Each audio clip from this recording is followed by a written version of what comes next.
All right, welcome back to the channel. This is part 2 of the review of the practice exam that we took 2 weeks ago. The practice exam was 150 test questions, just like you'll see on the real test. I missed 55 questions. I needed to miss 45 to get the 70% to pass the exam, so I did not pass. I got a 63%. But like I said, today we're going over each question and answer so we can review, we can learn, we can pass next time. I want you guys to pass. I want to pass. We're going to pass the real estate exam in 2025. Subscribe to the channel for more test questions, more vocab, more live streams of me taking the real estate exam, and our follow-up review sessions. Starting this Thursday, I'm planning on doing a real estate test question of the week short. Subscribe for it all. Let's get into the review. All right, we're back here. I just wanted to show you real quick how we did on the test 2 weeks ago. We got 63%. We missed 55. I needed to miss 45 out of 150. I got 95 correct. So I'm 10 away from passing that glorious 70%. Last week, we already went through property ownership and land use regulations, and we already went through laws of agency. The video for last week will be down below. Also, the full live stream of me taking 150 test questions. The link will also be down below. Subscribe if you guys want more of that stuff, obviously. But today, we're going over evaluation and market analysis.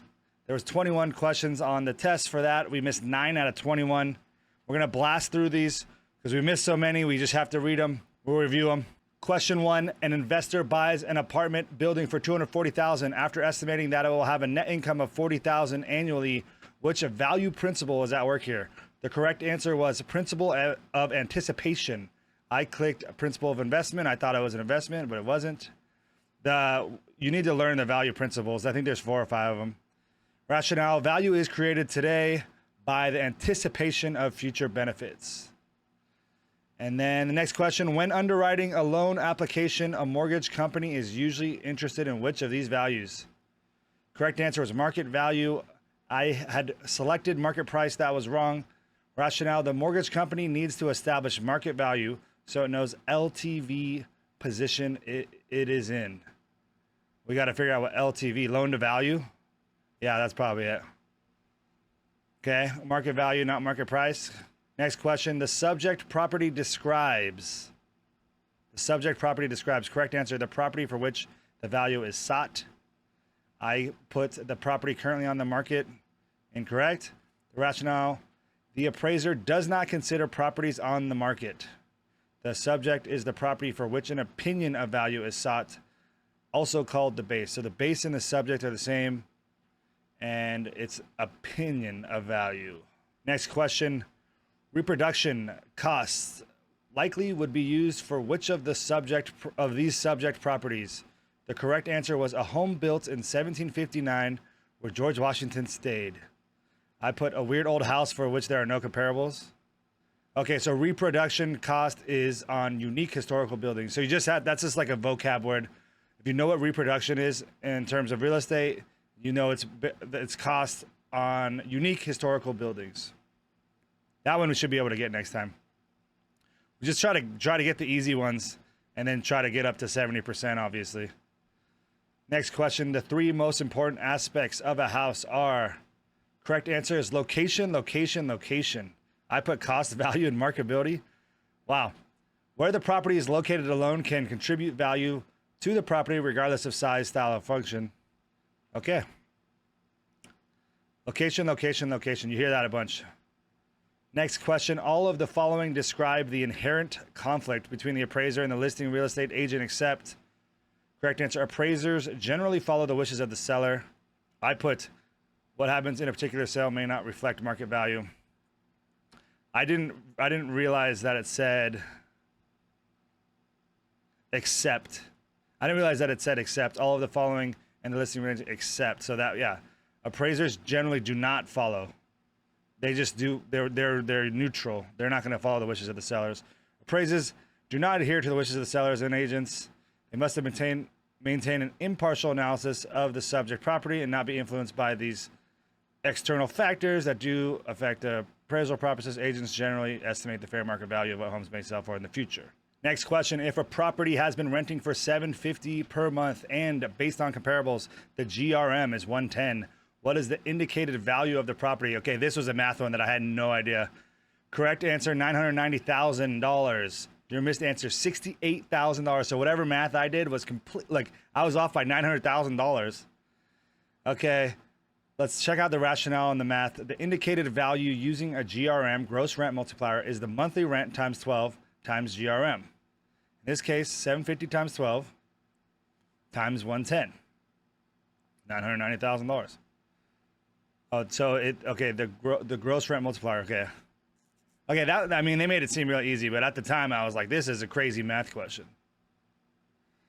Next question, the subject property is next to a sewage treatment plant. What could this situation be causing?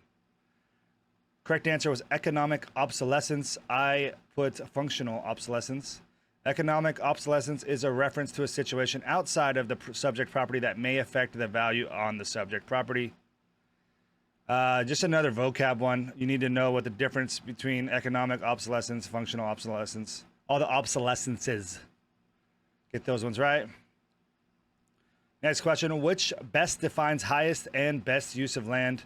Correct answer was the use of land results in the highest net income attributable to the land. I put the land produces the highest total gross annual income.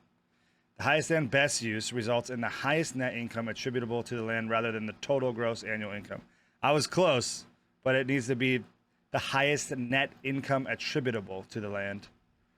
All right, that was the ones that I missed for valuation and market analysis. That was 9 quick ones. We're moving on. We're blasting through these. We're moving on to the 5 I missed from financing. There was 14 total.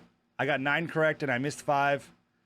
Jumping right in, disintermediation refers to, the correct answer was the movement of money out of a savings into a higher yield investment, such as corporate or government instrument. I had put the transferring of real property by private owner to public agency. Rationale, a deed of trust is an instrument used in many states in place of a mortgage. Dedication is the transfer of real property by private owner to a public agency. Disintermediation is the movement of money from savings into a higher yield investment. So these are just 3 vocab words again: deed of trust, dedication, and disintermediation. I can't say it that well. We got to lock those in, but you have the definitions right here. Next question, mortgages are recorded to. Correct answer was create a valid lien. I put transfer title to the mortgagee. I think that would be the deed or the title.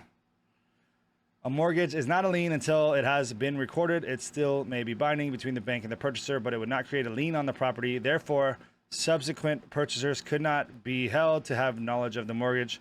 The Truth in Lending Act requires that the buyer be given a good faith estimate of the cost of interest, loan payments, etc., and does not require the mortgage to be recorded. Okay, so the lien is like the lien against your property, the mortgage, and it's not a lien until it has been recorded. Next question, the deed of trust is considered to be, correct answer, security for the debt. I put an instrument that conveys legal title. I was wrong. The deed of trust allows the lender, in case of a loan default, to order the trustee to sell the property. Thus, the deed of trust is security for the debt. So if you don't pay the lender, you don't pay your mortgage, then you go to foreclosure and it goes to the bank or whatever, your mortgage company, and then that's that. So that's the security for the debt. They have your deed of trust. Next question, who is the trustor and what title, if any, do they hold? The correct answer is the borrower, who holds equitable title. I had clicked the borrower who holds a bare legal title. I was close. I know it was the borrower. The rationale, in a trust deed, the trustor is the borrower. They hold equitable title while paying off the loan. The trustor conveys bare legal title to the trustee by way of a trust deed. So the trustor conveys bare legal title to the trustee by way of a trust deed. So that's this one. The trustor is the borrower. They hold equitable title while paying off the loan. Okay, equitable title while paying off the loan. Okay, I see. Next question, last question for financing. A lender advertises that there are monthly terms available for the purchase of a home. Which of the following disclosures is necessary? Correct answer, no disclosure is necessary. I had put disclosure of interest rate and interest paid over the life of loan. A simple statement such as reasonable monthly terms available will not necessitate disclosure under the Truth in Lending Act. However, disclosure of a particular item such as the interest rate or the monthly payments would require full disclosure of all interest-related items. So a lender advertises that there are reasonable monthly terms available for a purchase of home. They just put, it's just super general, reasonable. If they start doing specific stuff, particular items, then they have to, then it will follow Truth in Lending Act. Okay, we're blasting through these. I didn't do that many last week, so I want to get through all these this week. If I'm going too fast, you can pause it, rewind, fast forward, going too slow. If you want your own set of test questions and you want your own set of vocabulary words and you want to be able to take a practice real estate exam just like me, there's an affiliate link below to a website called Colibri. It is the website that I use for my prerequisite courses. It is the website that I'm currently using right now that you're watching. I've partnered up with them and they've given me a coupon code for 40% off everything on their website. If you're in other states, it's okay. They cover 40 plus states. Use the code BURKE40, BURKE 40. Get 40% off everything on the website. Get your real estate license with me today. All right, back to the review session real quick. We're now on transfer of property. There was 12 total questions out of 150 for transfer of property. I missed 5 out of 12. Next question was, a gift of real property by will is a device. I had put a bequest. That's more vocab I just guessed on probably. Rationale, a gift of real property will be by will is a device, while a gift of money or personal property by will is a bequest or legacy. Wait, so the bequest, okay, so real property is a device, money or personal property is a bequest. Got it, sorry. Next question, a new house is completed January 28th, but landscaping, cement walks, and some painting are not completed. To ensure that all items will be completed by April 15th, the following year, the buyer should insist on, correct answer, withholding money from the settlement to ensure work will be done by April 15th. I put a written memorandum from the buyer to that effect. So you got to withhold the money. The rationale, the buyer should escrow funds to be held from the settlement to ensure that the work will be done by April 15th. In most escrow agreements, if the work is not performed, then the buyer keeps the money and hires their own contractors to complete the builder's work. Yeah, escrow, the impartial funds, those are good, yeah. Next question, real property may be transferred or alienated by all of the following except, correct answer was inheritance. Your missed answer, operation of law. I think I got this. I read this one too fast and I got accept. You got to pay attention to the ones that say not or accept. The rationale, private grant, public grant, and operation of law, foreclosure are all ways of acquiring title by transfer. Inherited property is acquired by will or succession. So if you know all the grants and you know all the ways of acquiring title by transfer, then that one would be easy. Those are just more vocab, more little sections of the vocab to really focus in on. Next question, who determines the tax rate? Correct answer was the County Board of Supervisors. I had clicked county tax assessors. I was wrong. Rationale, the tax rate, which is limited to 1% of assessed value plus an amount to cover existing bond debt, is determined by the County Board of Supervisors. That one seems really specific, but yeah, another vocab. All right, last question for this section. What is the purpose of the assessment roll? Correct answer, to establish the tax base. Your missed answer, to establish the tax rate. I was close. Tax base versus tax rate.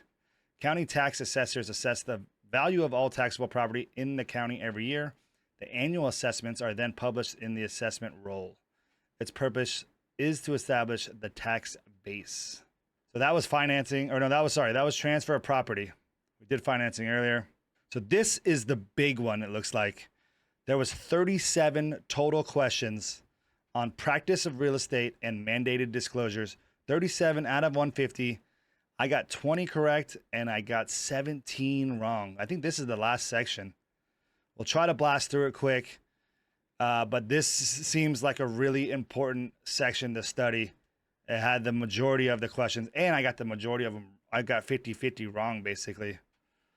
So let's get into it. What does the broker need to do when a salesperson is fired for cause? Correct answer, send the commissioner a certified written statement of facts. I put nothing. Okay, I got that wrong. Rationale, within 5 days of firing a salesperson for cause, the broker must send the commissioner a certified written statement of facts. Next question, when the seller asks the broker to keep a latent defect to themselves, the broker refuses. What code contains the ethical guidelines for the broker? The correct answer was Business and Professions Code. I clicked an NAR Code of Ethics. I was wrong. A broker would rely on the Business and Professions Code of Ethics. It was the Business and Professions Code of Ethics, not the NAR Code of Ethics. It's close, but yeah, I guess you got to learn the differences between the different codes of ethics.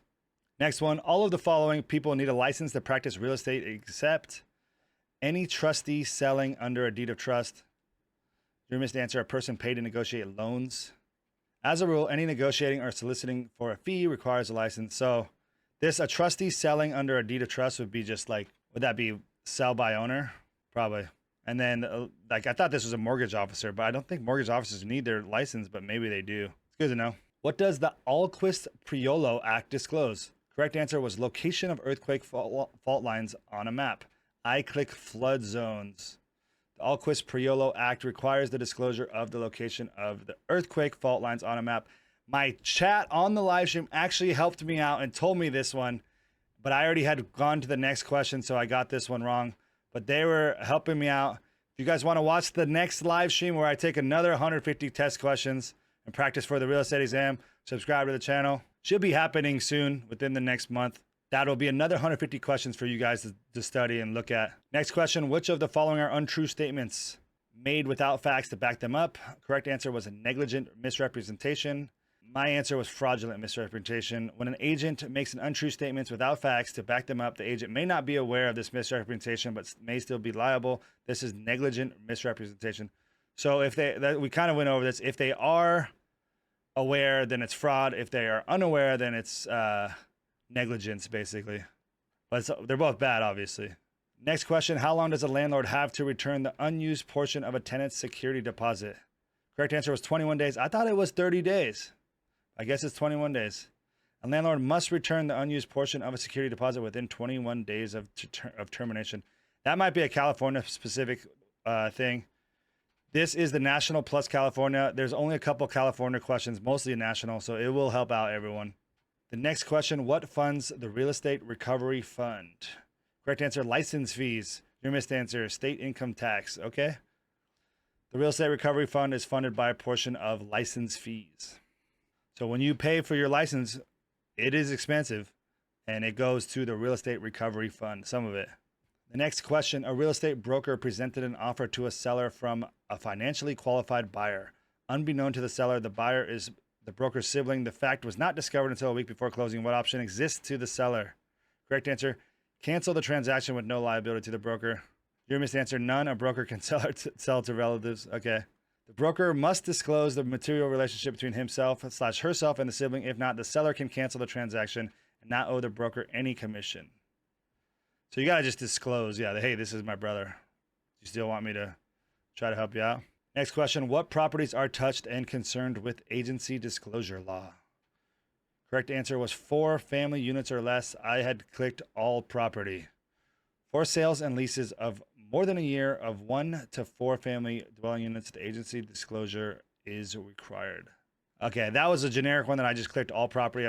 Hey, maybe it's all property, but it's good to know that it's 4 family units or less that you have to do agency disclosure law.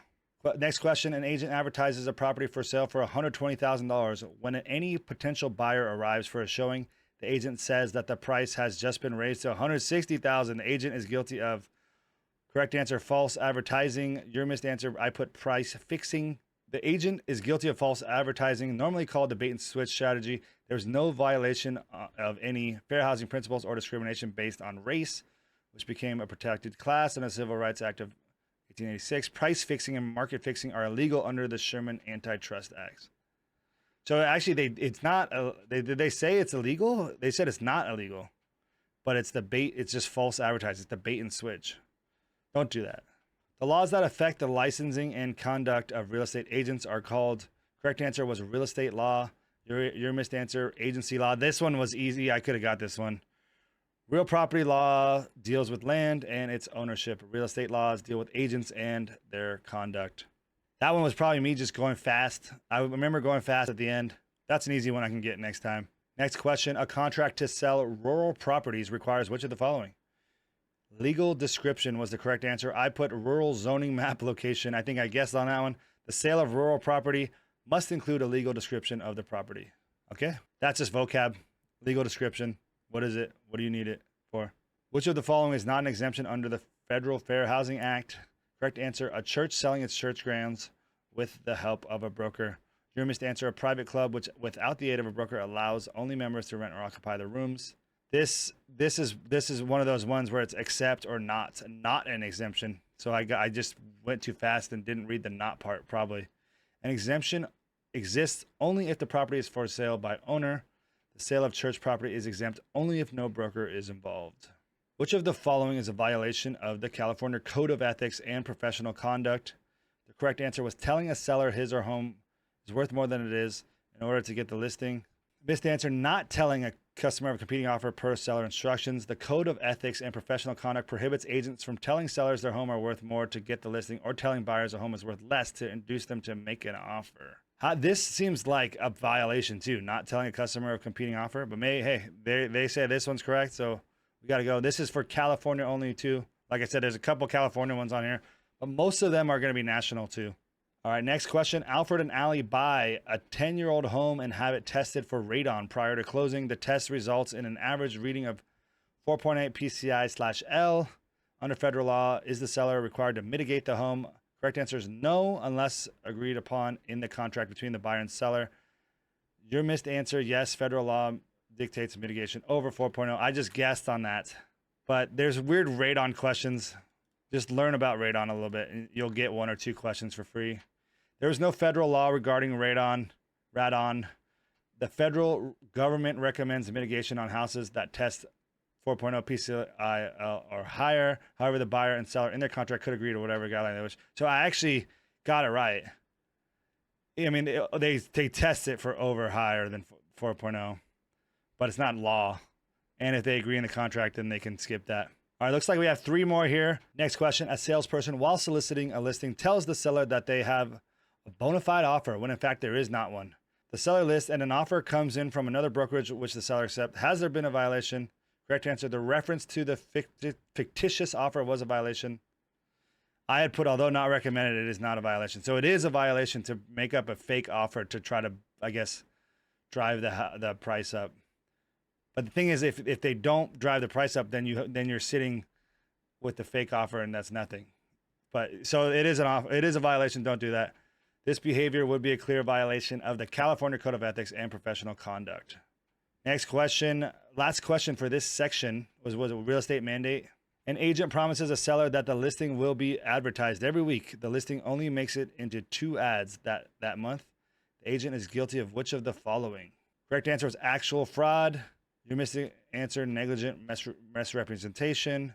Never promise more than you can give. California law says that is actual fraud.